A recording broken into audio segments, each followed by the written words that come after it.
José Briceño desde Puerto Rico, Yauco, transmitiendo por la 1330, buena 1330 AM para el mundo, por ende el mundo internacional.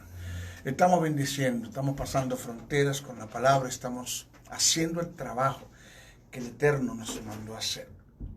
Esta es mi gran responsabilidad, a tiempo y fuera de tiempo, como decía el apóstol Pablo. Cuando dice a tiempo y fuera de tiempo, indica que no hay tiempo para perder tiempo. La palabra tiene que correr, tenemos que mantenernos, independientemente de las circunstancias, los ataques, los tropiezos, las adversidades, las tentaciones que puedan venir. Porque cuando transmitimos la verdad del reino y hacemos el trabajo que Dios nos mandó a hacer, vamos a tener ataques, las tinieblas se van a defender, porque estamos afectando las tinieblas. En esta oportunidad estamos desarrollando el tema acerca de lo que es la fe, un estilo de vida. En esta oportunidad nos toca tratar lo que es la fe y la vivencia.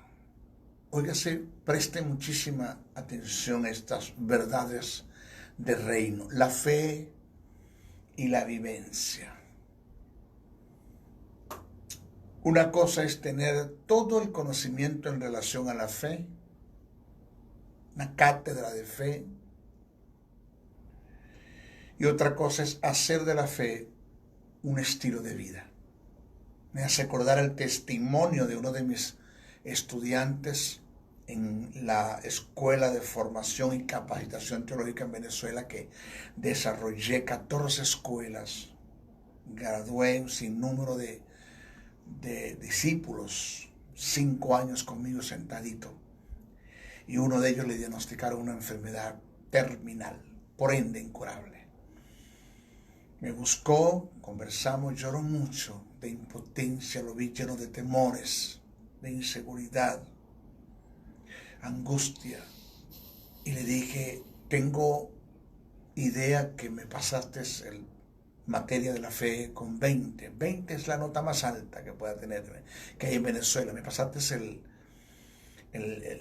la materia de la fe con 20. Me dijo, sí, maestro, sí, le pasé la materia de la fe con 20. La mayoría de las materias se la pasé con 20. Y le dije, bueno, sácale 20 a Dios y a la vida ahora. Sácale 20 a Dios y a la vida.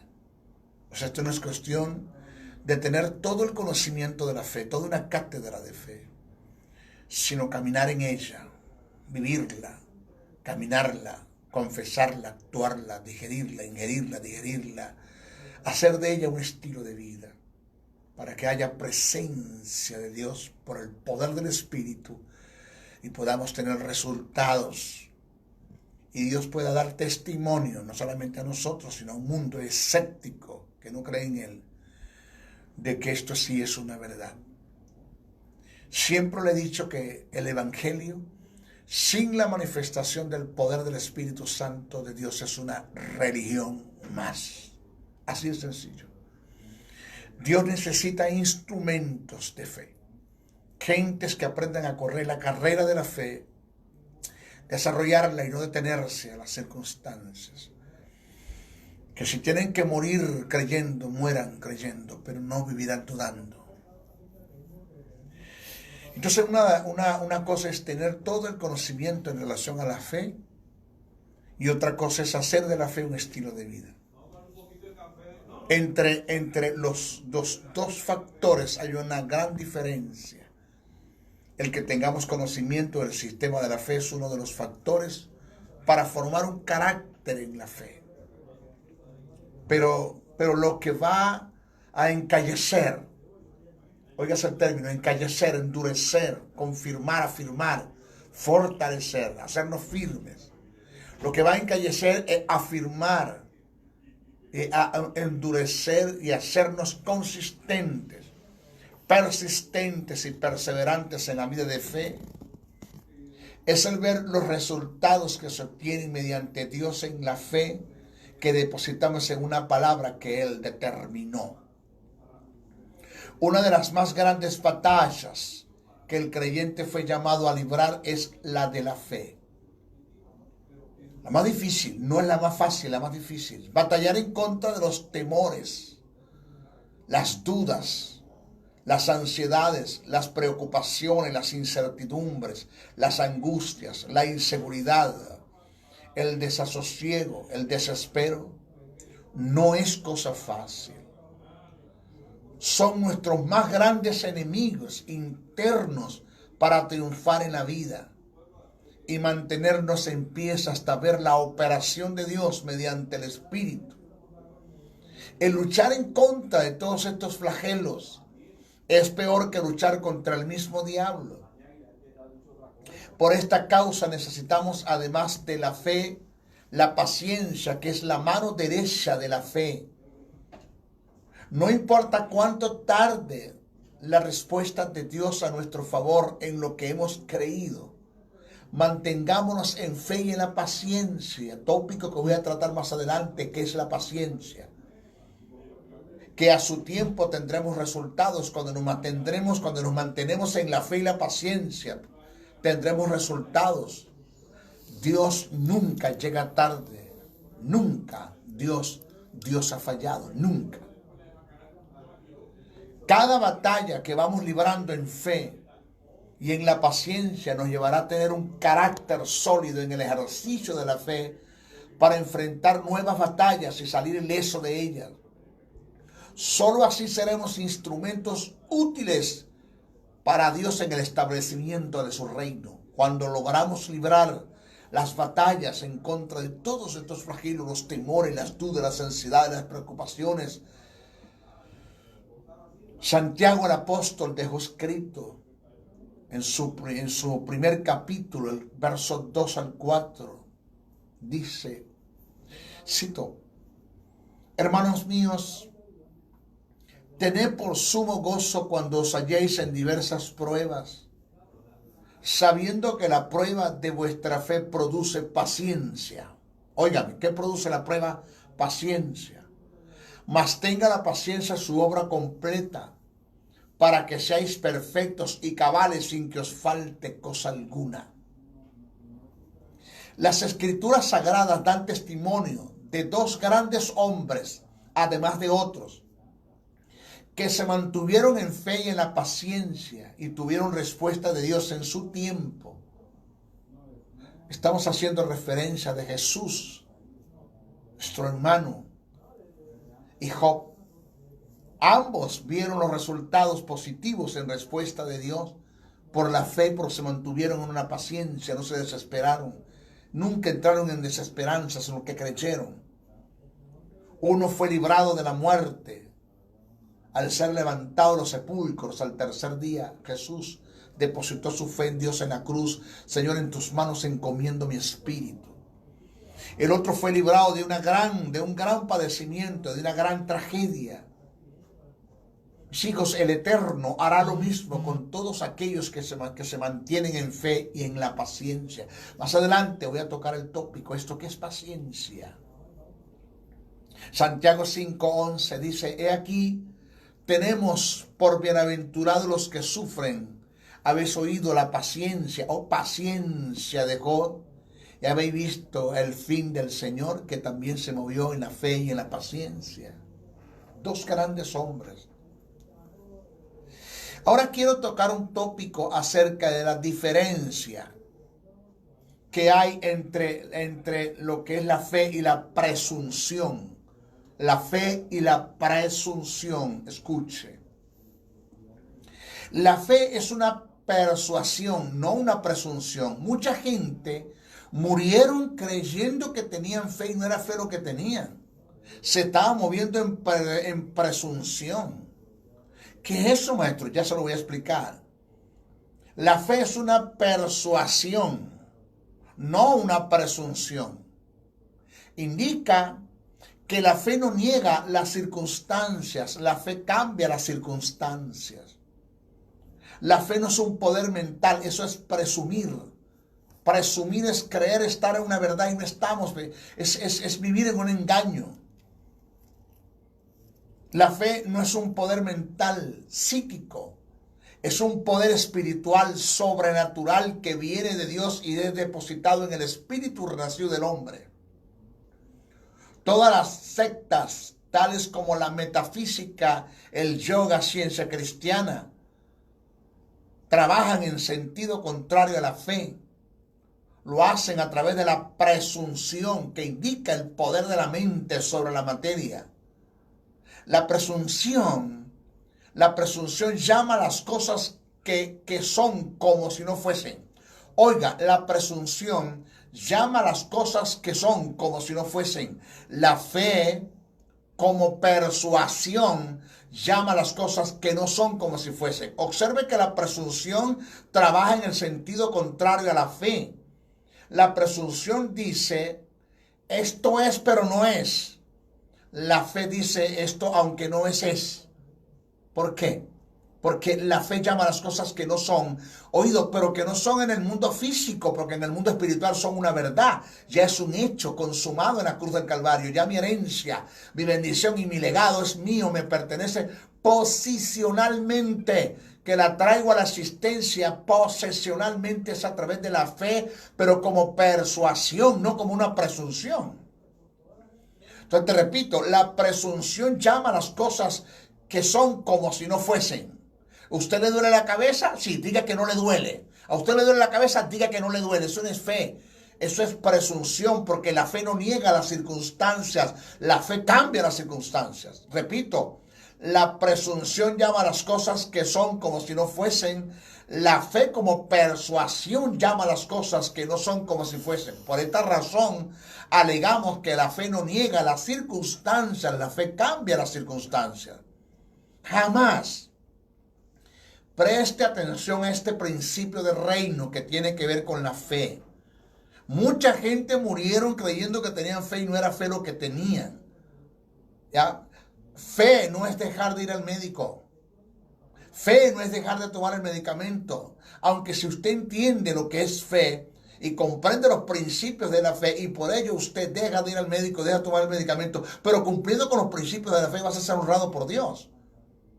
Jamás la fe que está fundamentada en una verdad absoluta puede negar una verdad relativa. Nunca se le olvide este principio.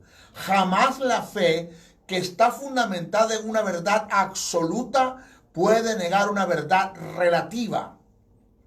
La diferencia entre una y la otra, es decir, entre una verdad absoluta y una verdad relativa, es que la verdad relativa está sujeta a cambios, pero es verdad.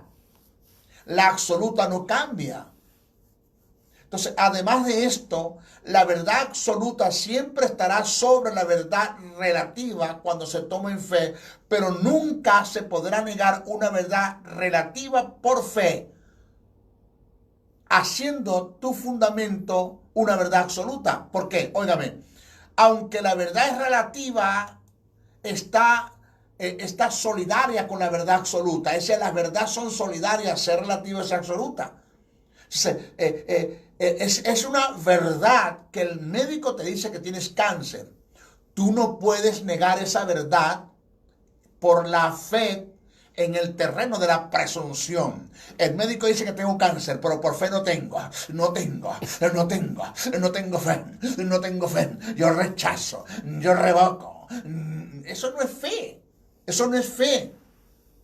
La fe es entender, no aceptar. La fe es entender, no aceptar, porque la enfermedad viene a usurpar un lugar que no te pertenece.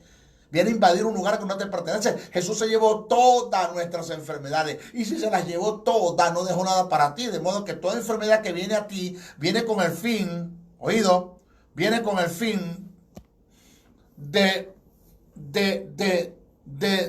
invadir un terreno que no le pertenece. Entonces, oído esta verdad. Yo no voy a negar una verdad que fue descubierta por la ciencia, no la voy a aceptar como enfermedad, pero no la puedo negar. Una cosa es que no la acepte, otra cosa es que yo la niegue. Si el médico dice que usted tiene cáncer, señores, usted tiene cáncer. ¿Qué usted tiene que hacer ahora? Venir ante la presencia de Dios, buscar y descubrir cuál es el pensamiento de Dios en relación a lo que te digo, la ciencia. ¿Qué piensa Dios? Porque la ciencia dice que tú estás enferma, que la enfermedad, o estás enfermo y que la enfermedad es terminal, que no tiene cura. Eso es lo que dice la ciencia. Pero qué dice Dios en su palabra? ¿Qué Dios estableció, que está decretado en el Tribunal Supremo del cielo? ¿Qué dijo Dios? ¿Qué hizo Dios en su Hijo Jesús? ¿Qué fue lo que Jesús llevó a cabo en la cruz del Calvario? ¿Qué se consumó en la cruz? Pero la Biblia dice que por sus heridas yo fui sano. Ese es el pensamiento de Dios. ¿Está alguno enfermo entre vosotros? Dice Santiago. ¿Está alguno enfermo entre vosotros? Está. Es una radiografía que está tirando. ¿Está alguno enfermo? ¿Está? ¿Por qué dice está? Porque la iglesia no fue llamada a estar enferma.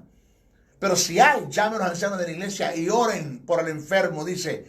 Y la oración de fe sanará al enfermo, dice el texto. O sea, yo voy a acudir a los recursos que tengo en la palabra, en mi defensa, lo que el médico dijo que tengo cáncer, pero no voy a negar lo que el médico dijo, aunque no acepte lo que dijo, por fe. Es otra cosa. Entonces, lo que el médico dijo es una verdad. Yo no puedo negar esa verdad, que es relativa con la verdad absoluta, porque la verdad con verdad son solidarias. Y es aquí donde tenemos el problema, que entramos en el terreno de la presunción, en el terreno de la metafísica, de la yoga, de la ciencia cristiana, de la cibernética, en el terreno del poder de la mente sobre la materia. Y eso Dios no lo honra. Dios no trabaja así. Dios no trabaja así. ¿Ah? Entonces, lo vuelvo a repetir. Jamás la fe que está fundamentada en una verdad absoluta puede negar una verdad relativa. La diferencia entre una y la otra es que la verdad relativa está sujeta a cambios, la absoluta no cambia. Además de esto, la verdad absoluta siempre estará sobre la verdad relativa cuando se tome fe, pero nunca se podrá negar una verdad relativa por la fe, porque sería entrar en el terreno de la presunción, y esto es condenado por las Escrituras. Salomón escribe desechando la presunción, dice... Cito, está escrito en Proverbios 13:7. Dice, hay quienes pretenden ser ricos y no tienen nada. Óigame, hay quienes pretenden ser ricos y no tienen nada. No, yo ahorita estoy en un estado de pobreza, pero por fe soy rico. No, por fe no, trabaja, vamos a producir. Que no viene de la noche a la mañana. Mis hijos, la presunción, no la persuasión como fe, la presunción tiene su fundamento en lo escrito en el libro de Joel. Muchos, porque le dieron una mala interpretación al libro de Joel, que ya lo vamos a citar, una mala interpretación, le dieron una mala aplicación, y eso no es bíblico, porque lo que Joel no está entrando en el terreno de la presunción, sino en el terreno de la persuasión. Vamos a ver. La presunción tiene su fundamento en escrito en el libro de Joel, en una palabra, en una mala aplicación que se le dio a lo dicho por el profeta cuando le da un imperativo al débil de decir que es fuerte, aun siendo débil. Vamos a ver por qué fue la causa. Lo que no se ha entendido, lo que no se entiende del pasaje, es que el profeta busca con estas expresiones animar al pueblo en general a tomar las armas para la defensa, indicando que es tiempo de que el cobarde proclame su valentía. Pero estas expresiones no se deben tomar para hacer de ellas un lenguaje o un patrón para la fe entrando en presunción. Porque Dios honra la persuasión como fe que tienes en fe, no la presunción que niega la fe. ¿Cuál es esa palabra? ¿Cuál es ese término que usted está hablando, maestro? Lo que está escrito en Joel 3:10. Cuando el profeta dice, forjad espadas de vuestras asazones y lánzate vuestras hoces. Diga el débil, fuerte soy. Diga el débil, fuerte soy. Usted es débil, diga que es fuerte. ¿Le duele la cabeza? Diga que no le duele. ¿Usted tiene cáncer? Diga que no tenga. Usted es pobre, diga que es rico. No, eso no es fe, porque eso no fue lo que quiso decir Joel. La fe trae a la existencia, al mundo físico, lo que ya existe en el mundo espiritual. Vuelvo a repetir, la fe trae a la existencia, al mundo físico lo que ya existe en el mundo espiritual. La fe está fundamentada en cosas que no se ven, pero que existen en el mundo espiritual. Mire, el mundo espiritual es más seguro que el mundo físico. Lo físico viene del mundo espiritual. Si no estuviese Dios, si Dios no está allí, nada de lo que usted ve puede ser hecho. De modo que todo lo que yo veo viene como producto del mundo espiritual. Dice el texto, como está escrito, te he puesto por padre de muchas gentes delante de Dios, a quien creyó, el cual da vida a los muertos y llama a las cosas que no son, como si fuesen. Que no son, ¿dónde, maestro? En el mundo físico, pero el mundo espiritual es un hecho. Hebreos 11:3 dice, por la fe entendemos haber sido constituidos el universo por la palabra de Dios, de modo que lo que se ve fue hecho de lo que no se veía. Cuidado con la presunción. La fe es una persuasión. Estoy convencido. Absolutamente creo que esto es una verdad. Nadie me la quita. Estoy persuadido de esta verdad, que es presunción, convencido en el Espíritu. Pero no voy a negar una verdad que está allí. Ahora, tengo 10 minutos para tocar el depositar la fe en una verdad absoluta de Dios. Voy a dar un tips, un adelanto nada más, porque esto es un tópico demasiado largo. Depositar la fe en la verdad absoluta de Dios. La fe fundamentada en la verdad absoluta de Dios es un factor determinante para tener vivencia ante un mundo escéptico. Voy a dar una breve explicación de lo que es una verdad absoluta y lo imprescindible que es el conocerla y caminar en ella. Jesús dijo estas expresiones a sus discípulos. Aquí el emisor es Jesús, el receptor son sus discípulos. Dice el texto, Juan 14:6. Jesús les dijo, yo soy el camino. Observa que no dijo un camino, dijo el camino. Yo soy la verdad. Observa que no dijo yo soy una verdad, dijo yo soy la verdad. Yo soy la vida. Observa que no dijo yo soy una vida, yo soy Dios, yo soy la vida. Nadie. Requisito sine qua non para ir al Padre, Jesús de Nazaret. Nadie viene al Padre sino por mí. Le voy a explicar. El término yo soy, solo una introducción en el programa que viene el lunes, terminamos con esto, por lo menos con este tópico. Depositar la fe en una verdad absoluta. El término yo soy se conoce como el primer pronombre personal que en el lenguaje teológico indica lo absoluto, lo único. El término él en relación al camino es un artículo determinado que confirma lo absoluto en el yo soy que se viene tratando en el pasaje. El término la en relación a la verdad y a la vida, por igual, es un artículo determinado que confirma lo absoluto del yo soy que se viene tratando.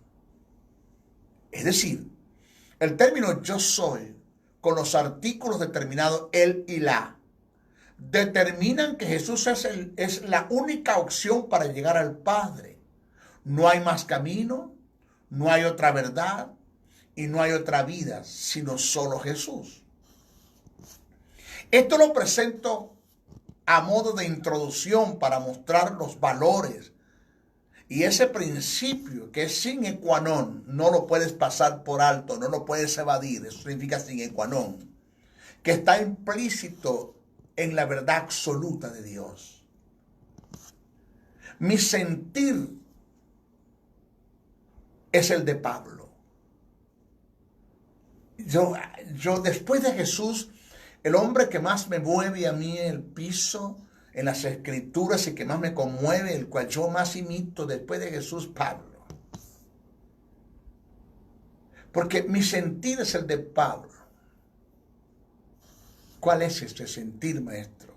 Que la iglesia conozca, ingiera, digiera y se nutra con la verdad absoluta de Dios.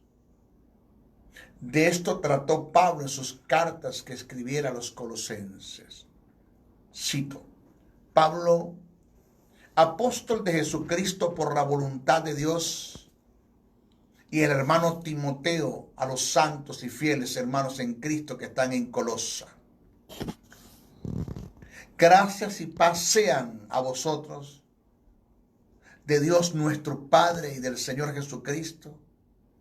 Siempre orando por vosotros, damos gracias a Dios, Padre de nuestro Señor Jesucristo, habiendo oído de vuestra fe en Cristo Jesús y del amor que tenéis a todos los santos, a causa de la esperanza que os está guardada en los cielos, de la cual ya habéis oído por la palabra verdadera, absoluta, por ese pensamiento de Dios que está registrado en las Escrituras, esa palabra verdadera del Evangelio, que ha llegado hasta vosotros, así como a todo el mundo, y lleva fruto y crece también en vosotros, desde el día que oísteis y conocisteis la gracia de Dios en verdad, como lo habéis aprendido de Epafras, que es Epafrodito, nuestro consiervo amado, que es un fiel ministro de Cristo para vosotros, quien también nos ha declarado vuestro amor en el Espíritu, por la cual también nosotros, desde el día que lo oímos, no cesamos de orar por vosotros y de pedir que seáis llenos del conocimiento de su voluntad en toda sabiduría e inteligencia espiritual. ¿Qué es lo absoluto, maestro? ¿Qué es lo absoluto? Desde la perspectiva teológica es lo que no cambia, no se devalúa, no expira, lo que se sostiene y se mantiene en sí mismo, lo que permanece, lo que no caduca, no mengua, no se desvanece, es lo único, es lo verdadero, lo inigualable, lo insuperable, la esencia, la sustancia misma. Lo absoluto es Dios. ¿Qué es lo que usted está buscando, maestro? Esto, lo que Dios quiere, que lo descubrí y el Eterno me lo dijo por el Espíritu. Me dijo mi interés, se lo digo a ustedes, el interés de Dios es que como creyentes descubramos lo absoluto de Él, que está plasmado en las Escrituras. La iglesia está llena de lectores bíblicos. ¿De qué? Lectores bíblicos. Pero muy pocos tienen un tren de estudio y de investigación. Y hay razones. Hay razones el por qué no lo hacen. Muchas. Negligencias, apatía, desgano, descuido, irresponsabilidad. Pero una de las razones más fuertes que tiene el creyente para no estudiar las Escrituras, además de que no le dedica tiempo a ellas, es que no saben estudiar las Escrituras. Y una de las causas por las cuales no las saben estudiar es porque no conocen los códigos y reglas y principios de interpretación que te presenta la hermenéutica como ciencia. Que te voy a dar un seminario de lo que es hermenéutica para enseñarte o para enseñar a estudiar las Escrituras. Esa ciencia que se llama hermenéutica, que nos enseñan códigos y reglas de interpretación para estudiar las Escrituras. Por eso es que mucha gente en nuestras iglesias no estudia las Escrituras porque es que no las saben estudiar. Mucha gente lee Biblia, pero no estudia porque no saben estudiar las Escrituras. Para estudiar las Escrituras yo debo conocer la hermenéutica como ciencia sagrada, que me presenta códigos y reglas de interpretación como el emisor, el receptor, la comunicación, la causa, la comunicación, el contexto histórico, las idiosincrasias, una verdad trascendental, una verdad circunstancial, lo que es una inspiración, los tipos de inspiración, que es revelación, que es iluminación, lo que son las figuras retóricas, lo que es una parábola, un simil, una alegoría, una prosopopeya, y para ustedes contar, y cómo distinguir o diferenciar una figura retórica de otra. Todo eso me lo presenta a mí la hermenéutica para estudiar las escrituras. Entonces, no estudiamos porque no sabemos hacerlo, porque desconocemos esto. Maestro, eso a mí no me hace falta, a mí es suficiente el Espíritu. Espérate, nuestra próxima estudio vamos a estar tratando bien esto, ¿ok? Estamos por abrir una escuela de formación y capacitación teológica aquí en Yauco, ya en Barceloneta las cosas están creciendo. Estamos para abrir una escuela de formación teológica acá. Llamen al 786-604-3352, 786-604-3352, y estaremos dándole mayor información acerca de nuestras escuelas. También mis libros están en Amazon, búsquelo, ponga Doctor José Briceño, Amazon, y ahí va a salir nuestro libro. Se despide el maestro José Briceño. Bendiciones, bendiciones, bendiciones. Igual como ustedes acá, me despido de ustedes. No se les olvide que mis libros están en Amazon: La Fuerza de la Justicia, Plan Financiero de Dios y Excelencia Ministerial. En Amazon están mis libros. Pueden colocar Doctor Maestro José Briceño, coloque los títulos: Fuerza de la Justicia, Plan Financiero de Dios y Excelencia Ministerial. Y allí usted va a tener respuesta y para que obtenga usted el libro. Ok, bueno, Maestro Briceño se despide de ustedes también. Bendiciones, bendiciones, bendiciones.